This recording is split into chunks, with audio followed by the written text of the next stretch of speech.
राउरकेला सहरर बालुघाट निकटू विस्फोरक सामग्री भर्ती mini truck जबत घटन तनाघना 116 पेटी 23,200 पैकेट जिलोटिन जबत होगा पर गोदाम मालिक श्रवण अग्रवाल और गाड़ी ड्राइवर को गिरफ्त कर विस्फोरक नियम उल्लंघन अभियोग में रघुनाथपाली थाना पुलिस 2 जन को गिरफ्त कर घटनार तदंत जारी रखी। अतिरिक्त एसपी नेतृत्व में स्वतंत्र एसआईटी टीम घटनार तदंत जारी रखिंट। विस्फोरक गोदाम मालिक बासंती कॉलोनी बासभवन एसआईटी टीम सह जीएसटी एनफोर्समेंट टीम चढ़ाऊ कर गुरुत्वपूर्ण कागजपत्र और कंप्यूटर जबत कर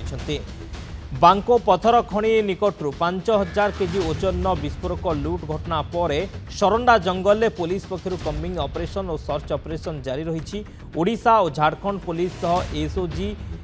कोबरा सीआरपीएफ और झारखंड जागुआर पक्षर कम्बिंग ऑपरेशन और सर्च ऑपरेशन चली।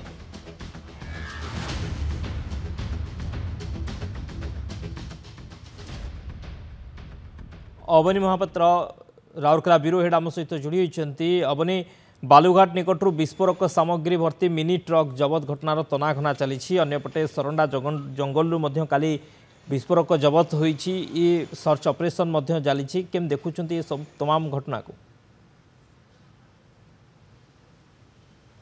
शक्ति देखंतु राउरकेला सहरर बालुघाट निकटरू जो मिनी ट्रक भर्ती विस्फोरक सामग्री जबत होता से घटन पुलिस पक्षर गोटे बड़ कार्यानुष्ठान ग्रहण करा जी अच्छा गोदाम मालिक तांको गिरफ्त करा जो मिनी ट्रक ड्राइवर तांको गिरफ्त करा रघुनाथपाली थाना अटक रखी पचरा उचरा करा आपणकर 116 पेटी 23,200 पीस विस्फोरक सामग्री जबत करा जो विस्फोरक नियमर उल्लंघन होती विस्फोरक आक्टर उल्लंघन होती आपणकर जो प्रकार नीति नियम रे जीवा कथा कारण जितेबाला गोटे मिनी ट्रक भर्ती विस्फोरक सामग्री चालाण होची गोटे स्थान आउ गोटे स्थान को जाऊँगी तार स्वतंत्र नियम रही आपणकर एथिरे मध्य जो प्रकार रेकर्ड पत्र किसी ना कौन जीएसटी पैठ होनी तेणु निश्चित भाव में रघुनाथपाली थाना पुलिस जितेबाला गाड़ी को विस्फोरक भर्ती गाड़ी को जबत कले आम सीधासल देखा ताले ये हूँ से मिनी ट्रकटी जोटी जबत करते बालुघाट निकटू रघुनाथपाली थाना पुलिस वर्तमान थाना परिसर में ये विस्फोरक भर्ती ट्रकटी रखा एवं जो गोदाम मालिक श्रवण अग्रवाल तांको अटक रखी पचरा उचरा करुला एवं जो विस्फोरक सामग्री जाऊला मिनी ट्रक से ड्राइवर को अटक रखी रघुनाथपाली थाना पचरा उचरा करा आज जो गोदाम मालिकों को गिरफ्त करा ड्राइवर को गिरफ्त करा रघुनाथपाली थाना बर्तमान अटक रखी पचरा उचरा करा कारण जितेबाला गोटे विस्फोरक भर्ती मिनी ट्रक जाऊँगी तार रेकर्ड पत्र पाखे रहा दरकार कौ अंचल कौ अंचल को जाऊँगी केते परिमाण रही जीएसटी पैठ हवा दरकार कौन सी नियम पालन करा जाय नहीं जो विस्फोरक एक्ट अच्छी सेटार उल्लंघन करा जायछि तेणु यार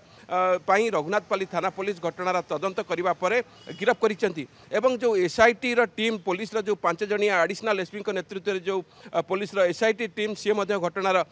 तदंत जारी रखिंट एवं जो गोदाम मालिक बासंती कॉलोनी बासभवन बहु परिमाण रेकर्ड पत्र स्टॉक इश्यू रेकर्ड कहतु अन्य रेकर्ड पत्र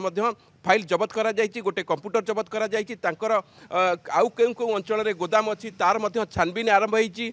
बड़गाँ इतमा अंचल जो गोदामटी थिला से गोदाम को सील करा कारण बांको पत्थर खणी को जो विस्फोरक सामग्री जाइथिला से होची बड़गाँ इतमा अंचल जाइथिला तेणु से गोदाम सील कराई आउ सूचना मिली जे आउरी किछि गोदाम थाई पारे तेणु तार अनुसंधान आरंभ होती पुलिस पक्षर बड़ कार्यानुष्ठान निया जाउची एवं गतकाली जदि कहबा सरंडा जंगल में ओडिशा एवं झारखंड पुलिस मिलित जो सर्च ऑपरेशन कम्बिंग ऑपरेशन थिला 2.5 टन विस्फोरक सामग्री जबत करा जाइथिला एवं आपणकर आज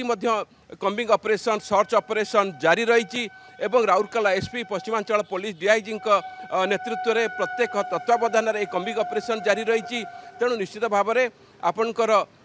पुलिस पक्षर सरंडा जंगल में सर्च ऑपरेशन कम्बिंग ऑपरेशन जारी रखा तापर जो विस्फोरक सामग्री जो चालान करा जाउथला बेआईन भाव में कौन रेकर्ड ना जीएसटी पैठ होनी तेणु ये नहीं कार्यानुष्ठान पुलिस पक्षर बड़ कार्यानुष्ठान आज नि गोदाम मालिक और मिनी ट्रक ड्राइवर को विस्फोरक भर्ती गाड़ी मिनी ट्रक ड्राइवर को गिरफ्त करा अन्य पक्षे जीएसटी टीम घटनार तदंत आरंभ करेतु जेहेतु जिते विस्फोरक सामग्री जाइए तार जीएसटी पैठ होनी से नहीं जीएसटी विभाग डेप्यूटी कमिशनर नेतृत्व में टीम तदंत जारी रखिंट जीएसटी पक्ष किसी कार्यानुष्ठान हबार संभावना रोचे तेणु निश्चित भाव में जो बेआईन कारोबार चली राउरकेला जीएसटी फांकी कथा कहतु विस्फोरक सामग्री चोरा चालान कथा कहतु कारण बिना रेकर्ड पत्र जाऊँगी विस्फोरक नियम उल्लंघन करा जाउची तेणु पुलिस पक्षर आज बड़ कार्यानुष्ठान ग्रहण करा जायछि गोदाम मालिक एवं आपणकर मिनी ट्रक विस्फोरक भर्ती मिनी ट्रक ड्राइवर को गिरफ्त करा जायछि ता सहित जो ऑपरेशन चलीथिला सरंडा जगह ताकू मध्य जोरदार करा जायछि आपणकर ओडिशा पुलिस झारखंड पुलिस मिलित भाव में सीआरपीएफ ऑपरेशन मध्य जारी रही शक्ति।